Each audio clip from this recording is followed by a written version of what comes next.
Good morning. Up next, we have Talk Saves Lives with Karen Heisig, Associate Area Director with the American Foundation for Suicide Prevention.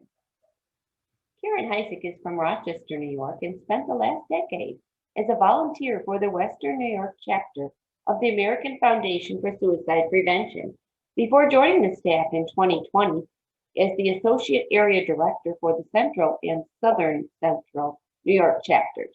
While Karen is not a trained mental health professional, she's a suicide loss survivor and has dedicated her life's work to AFSP's mission of saving lives and bringing hope to those affected by suicide. She has spent 3 years facilitating a support group for survivors of suicide loss in Rochester and has delivered countless Talk Saves Lives programs to medical professionals, corporate employees, military veterans, first responders, parents, and teachers. Karen lost her husband, an Army veteran and pharmaceutical sales rep, in 2006, and his younger brother, an immigration lawyer, in 1999, both to suicide. She resides in Webster, New York, with her young adult children. Welcome, Karen. Our loss group. I think that it's, we talk so much about protective factors, and it's so important. I even changed my view here. I know you guys can't see it well, but I was facing the cabinets. I'm like, oh, I'm going to face the trees, but I can't really see it. It's a little bright behind me, but my name is Karen, and thanks for having me. I'm going to go ahead and share my screen because we only have 30 minutes. There are slides that I'm going to kind of fast forward through. This is going to be the quick sneak peek for Talk Saves Lives and suicide prevention, an introduction to suicide prevention. We regularly offer programs virtually at this time. So if you go to our chapter pages, afsp.org, at the top of the screen, you can find your chapter, whatever chapter is closest to you, just by putting in your zip code, and you'll come up, if you live in the Central New York area, you'll come up with the Central New York chapter. And if you scroll down on our chapter page, there are all kinds of programs coming up, including one for veterans. So we encourage you to check there frequently, and you'll see a listing of our programs. They're always free. So I'm going to go ahead and share my screen with you. And we'll get started right away.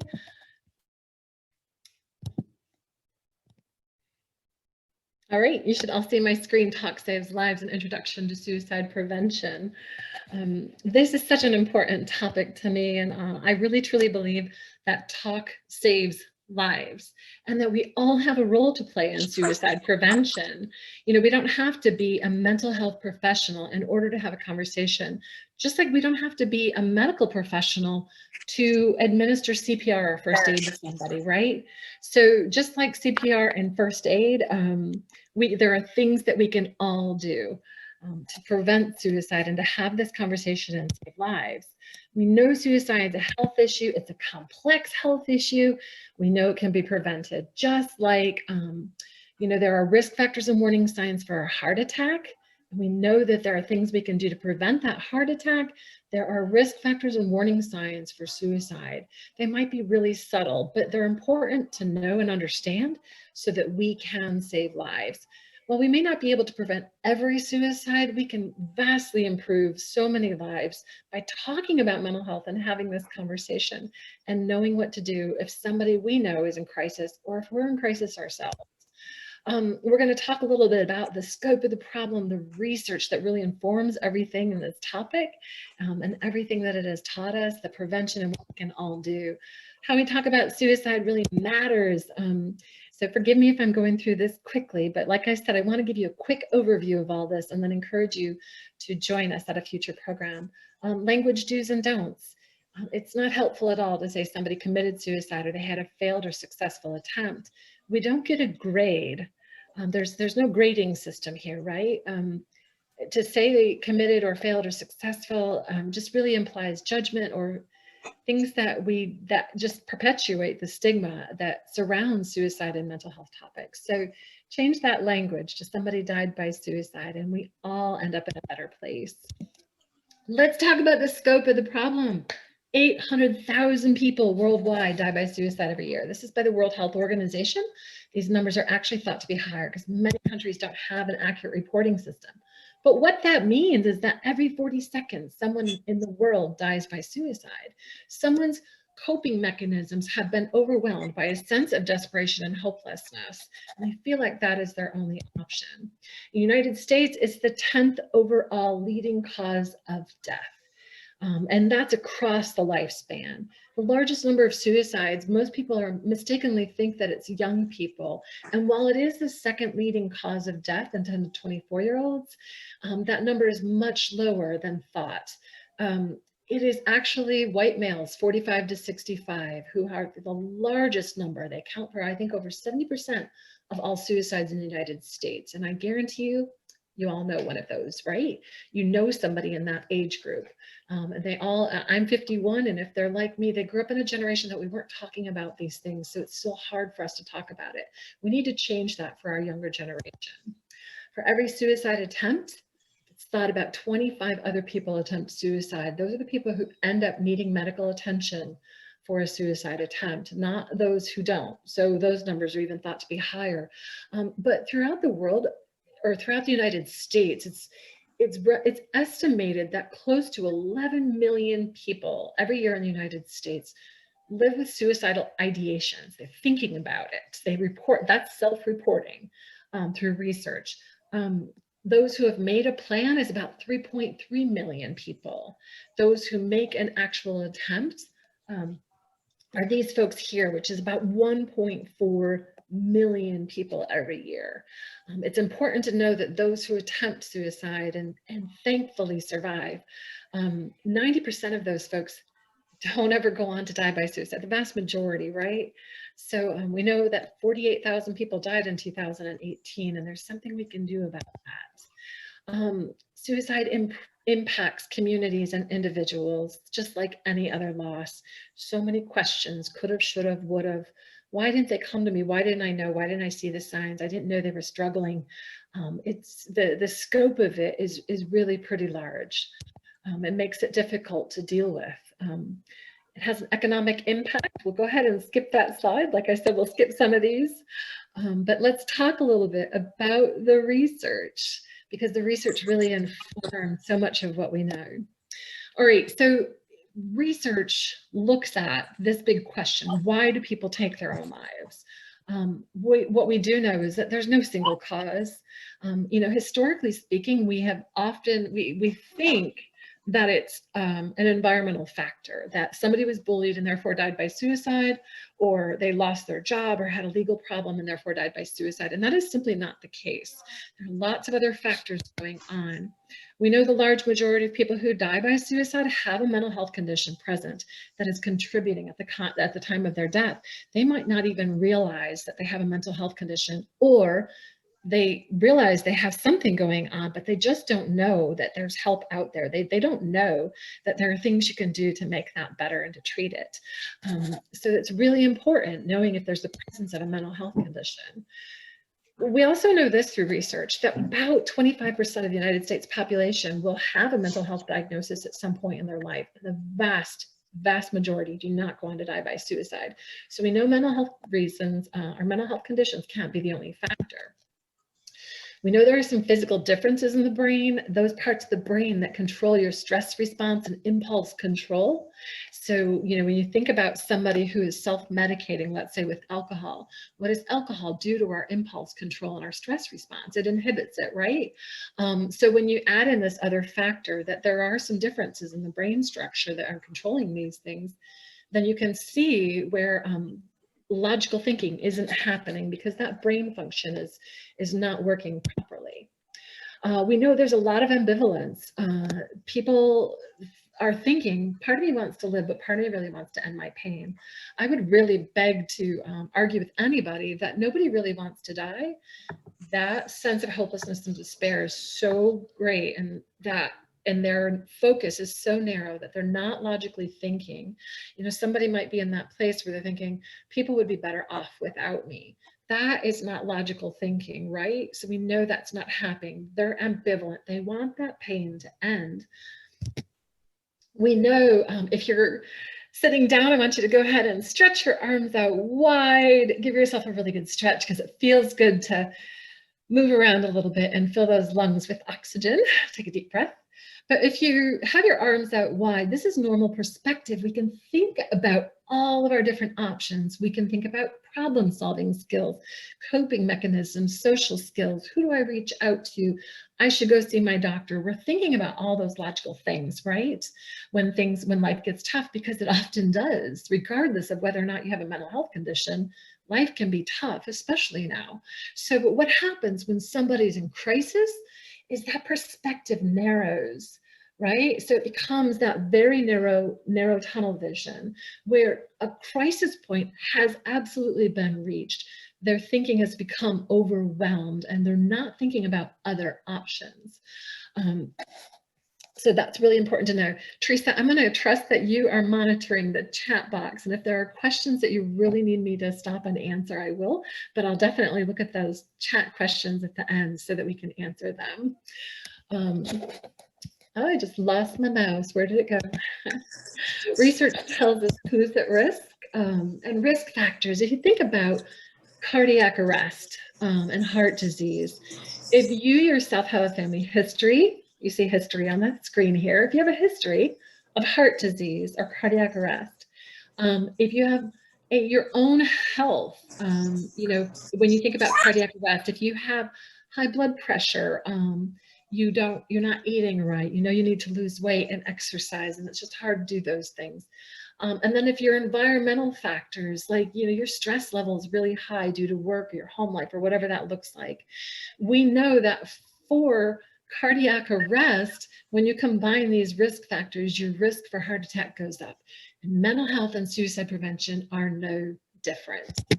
So when we think about health factors, the biggest of which are mental health factors, depression is by far the most common.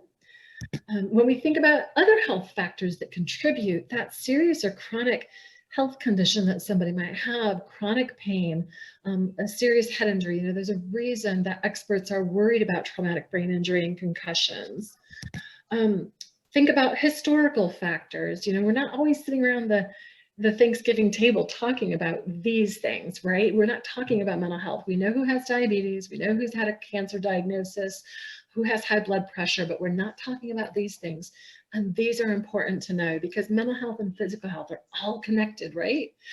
So historical factors, what is that family history? Is there a family history of suicide? Is there a family history of mental health conditions that nobody has talked about? But knowing that there are some biological genetic factors going on. Is there a history of childhood abuse or childhood trauma that's never been addressed? A previous suicide attempt is a risk factor. But we also, remember, we know that most people who attempt suicide don't go on to die by suicide.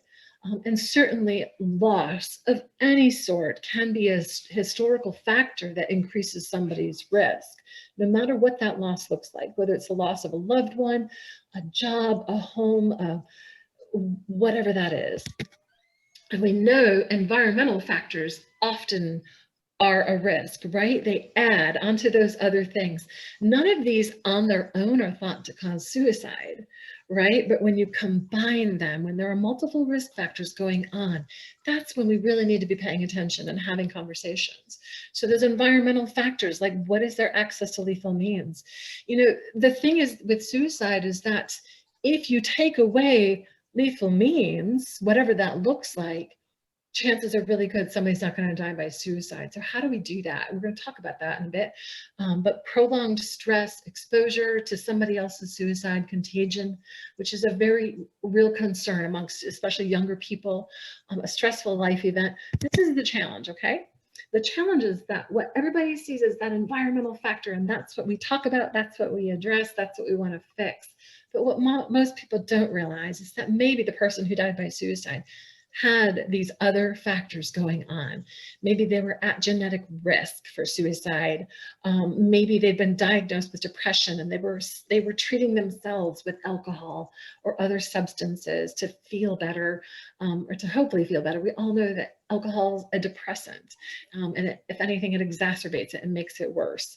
Maybe they'd had really prolonged stress at work, and the stress was making the depression worse, or the depression was making the stress worse. But we have to talk about the whole picture and recognize that it's more than just one thing. Maybe research can tell us these things. You know, if we had all the answers and we'd figured it all out, we wouldn't need to do research. But I'm really proud to say that the American Foundation for Suicide Prevention is the largest private funder of suicide prevention research in the United States. And that's huge. You know, we do community and campus walks, we do fundraising in our local communities, and half of those funds do programs like this so that we can have a staff person and train volunteers and provide free resources and do so many of those things. But the other half goes to the national initiatives of Project 2025, reducing the suicide rate 20% by 2025, and really looking at how we can do that, doing that important, necessary research. We can't solve these problems without research. Advocacy at the state and national level. There's so much important work that we do. All right, so go ahead and wiggle around a little bit if you need to. I need a sip of water. Katie talked about that, right? So grab your, stay hydrated and stay with me. We are 11:46, so we're right on target. Let's talk a little bit about prevention, protective factors. Katie talked about some of those in her previous sessions. If you didn't see that, I know it's been recorded and you go back and see it. But mental health care, taking care of yourself, checkup from the neck up is probably one of the most important. Family and community support is a protective factor. We need that, right? We need connection. Good problem solving skills, whether that's actual problem or social skills, because when we're isolated and when we're apart from people, we kind of become socially awkward, and we forget that it's okay to reach out and that it's okay to engage and help with our friends. And we're not getting that as much as often, especially now. Cultural and religious beliefs that encourage a sense of purpose are certainly a protective factor. Mental health care, the most important ingredient, but this is the challenge. It's up to all of us to create a culture that knows that it's smart to take care of your mental health. It's smart to talk about mental health, because the problem, remember I said that 1 in 4 of us will have a mental health condition at some point in our life. The problem is that only 2 in 5 with mental health conditions seek treatment. Why is that? You know, why aren't we seeking treatment for ourselves or for a loved one? And you know, if you were here in an audience with me, I know you'd give me the answers of shame, stigma, denial, access to care. There's so many things going on, but probably the biggest of which is shame and stigma. You know, we feel like having a mental health condition is a sign of weakness, and it's not. It's simply the way your brain is wired, how your brain responds to stress, and there's something that can be done about it. Being proactive means we make it a priority to get a checkup from the neck up when we're concerned, that we get that thorough evaluation and assessment, that we are honest with our doctors. If you're here, I'd ask how many of you are 100% honest with your doctor. I would guarantee you only about 5 or 10% people will say that they're honest, completely 100% honest with their doctors.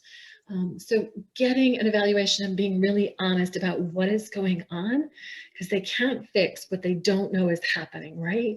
So talking about what will work best for you, trying different things, but staying in close contact with that mental health care medical provider, and also that you have a working plan, and that if something's not working, you can make those important adjustments. Laws, I'm going to go ahead and skip that one. Self-care. I hope that all of you have a plan for this today. Katie talked about these things, and they're so important, because remember, if you think about suicide prevention in the same way we think about heart health, right? If we're at risk for heart attack, there are things our doctor's going to tell us to do. They're right here on the screen. High risk for heart attack. doctor's going to tell you, you need to change your lifestyle, exercise, eat right, get good sleep. It's so important to set that circadian rhythm, especially at this time of year. Go to bed at the same time, get up at the same time. Do those things to help you get a good night's sleep, because that takes a toll on your overall mental health and physical health. Good stress management. That's what a doctor's going to tell you to do. Maybe take a medication, have regular follow-up. If you choose not to engage in any of those protective factors, you do nothing to decrease your risk for heart attack. And suicide prevention is no different. Mental health care is no different. We have to actively participate. As an adult who has a mental health diagnosis of depression and anxiety, I know it's not easy. I know some days are not easy to get out of bed and to, boy, sometimes I count it a victory if I get out of bed, make the bed, and at a minimum take a shower for the day, right? I know these things are hard to do, but they have to be done. You know, if you're 200 pounds overweight and you are at high risk for heart attack, it's hard to get off the couch and to move your body and to eat right when you have really bad habits. I know that. We all know it, but it takes actively participating, okay? I can't say it enough. Supporting people who have lost someone. We call that postvention. If you've lost someone to suicide, I'm so sorry. I know how that feels. We hope you'll join us. Oswego County is doing an International Survivors of Suicide Lost Day program this year. You can find out more by connecting with their coalition or following up with Teresa and asking her about it. But International Survivors of Suicide Lost Day is the Saturday before Thanksgiving every year, and AFSP supports those programs. But it's a way for people who have lost someone to connect. If you're not already involved in a support group, you don't really know anybody else who has lost a loved one. It's a way for you to connect with others who simply get it. And sometimes that peer connection makes all the difference in the world. I know it did for me. So support for loss survivors and those with experience. It's so, so important to support both of those, because that becomes prevention. Most important thing is time. Remember, if this window, this wide open window becomes narrow, then the most important thing we can do is connect with the person, or that part of the person that wants to stay alive, and put time and distance between their thoughts of ending their life and their access to means. So let's talk about that really quick, because this is such an important piece. Limiting access to means. Remember what I said a little earlier. If somebody is thinking about suicide and we remove their access to means, chances are that suicide will not occur. The majority of people do not substitute with another means. So limiting access to means this, that maybe there's a $5 carbon monoxide sensor that can be put on cars. The car gets those carbon monoxide levels get too high, the car automatically shuts off. Barriers on bridges. We know in geographical areas where there are a large number of suicides due to a bridge, when they build those bridge barriers and put them on and take that away as a means, those numbers go down. Blister packaging on medication. What if you can't just dump out a bottle and instead have to fuss with one of those foil packets where you have to get each one out individually? Remember, because this space can last minutes, or it can last longer.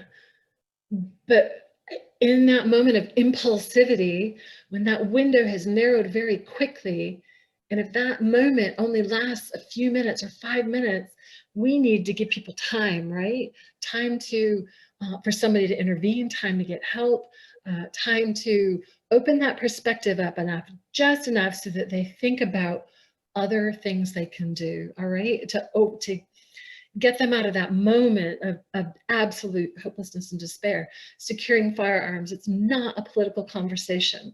Over 50% of those 48,000 suicides in the United States in 2018 were due to a firearm. I think that everybody can agree, whether you own a firearm or not, everyone can agree we don't want people to die using a firearm. So it is so critical, so critical that you take steps to secure a firearm. it is the most lethal means, right? The vast majority of people, if they use a firearm, they're not going to survive that. They're not going to get that second chance at life, right? And to get help. So it's really critical that if you own a firearm, you're concerned about yourself or someone else in your home, that you take steps to secure that. There's a lot more about that on the Project 2025 website, and certainly with the County Coalition, you can find out more information about that. All right, so winding it up. What can we all do? Have a conversation. We're going to talk about that quickly. Watch for the warning signs, reach out and seek help. Warning signs, if you think about these as invitations for help, they're going to be there. They might be very subtle, but they come in these three areas: talk, behavior, and mood. Someone thinking about ending their life is going to talk about it. They're going to post on social media. They're going to text about it. They're going to drop subtle hints. Maybe it's, I just feel like people would be better off without me. I don't feel like I have a purpose anymore. I don't feel like this is going to get better. They're going to talk about it. Their behavior is going to change. You're going to see some behavior changes that make you go, what's going on? Maybe it's increased use of substances, issues with sleep, acting recklessly, looking for a way to end their life, giving away a prized possession. In and of itself, if my best friend gave me her prized possession, I would not necessarily think she was thinking about suicide, because I know her well enough to know other risk factors aren't present, but it would make me have a conversation, right? It would make me go, whoa, hey, I know this is really important to you. What's up? Why are you giving this to me? Is there something else going on? It warrants a conversation, right? Mood, these are all things: depression, apathy, rage, irritability, impulsivity, anxiety, humiliation. These are all moods we would expect of somebody who's reached a desperation point. So that's a lot to watch for, right? Between risk factors and warning signs, you have to trust your gut and assume you're the only person that's going to reach out. I know it's a lot to look for. And if you've reached out before, if that's you, and it didn't go so well, reach out again. I promise you that there are people out there who care, want to connect with you, and want to be able to help you through that hard spot. But trust your gut and assume you're the only one who's going to reach out. So let's talk really quickly about how to reach out. We want to talk to someone in private. We want to listen to their story. And one of the words you can make with listen is silent. It's so important that we ask questions and then we close our mouth and allow somebody that space to open up without jumping in and trying to fix it for them. Express concern and caring, that there's no judgment. And if you remember or take away nothing else from this presentation, I want you to remember this: asking directly about suicide is such a critical component. We have to ask directly. And that means, has it ever gotten so bad that you've thought about suicide? Are you thinking about suicide? Sometimes when people are really overwhelmed, they think about suicide. Are you thinking about ending your life? We can't plant the seed. That is an absolute myth. If somebody's not thinking about suicide, we're not going to plant that seed. So if you remember nothing else today, and you suspect that somebody's going through a difficult time, and some of those signs are there, and the risk factors, then you want to ask them, look, I really care about you. Have you had any thoughts of suicide? It's so important, right? And then encourage them to seek mental health services, whether that's seeing their own general practice doctor, a therapist, a psychiatrist, a psychologist, checking out services that are for free at the Office of Mental Health, or whatever's available in your community. And if you don't know, reach out to the Oswego County Coalition, because they can tell you where to get help. There are some things to avoid doing. We'll go ahead and skip that. If you think someone might make an attempt, you've asked them and they've said, yeah, I've had those thoughts.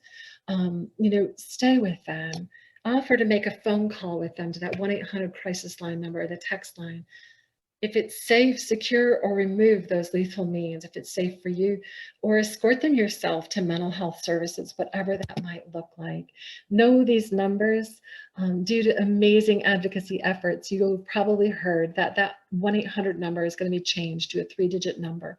That won't go in effect fully until June of 2022. But meanwhile, use that number, know that number, and know that it took several years of advocating, saying we need a 3-digit number, because this other number is too hard to remember. And somebody in crisis, we need to give them an easy option. For emergencies, please don't hesitate to call 911 because we can do this. We can create a culture that is smart about taking care of our mental health and vastly improve the lives of many when they know that it's smart to reach out. It's not a sign of weakness. So Teresa, thank you for having me on today. I do have 2 full programs coming up on October 28th and 29th. I've shared those out with the As We Go Coalition, so hopefully we'll be sharing those dates. And I will put my address in the chat box. Let's look at some of these questions. There Tuesday night to promote her new book, Songteller, and her new album, Holly Dolly Christmas. Harding reminisced about her mom singing around the house. All right, I don't think there's any questions in here. For Colbert. Great. So much, Teresa, Karen. I will hand it back over to you. Thank you so much, Karen. It's been a great presentation. I know you had to fit in a really lot, but you did. You did a great I think that's the job. fastest I've ever done this. Thank you so much, Karen. Pretty beautiful. You're welcome.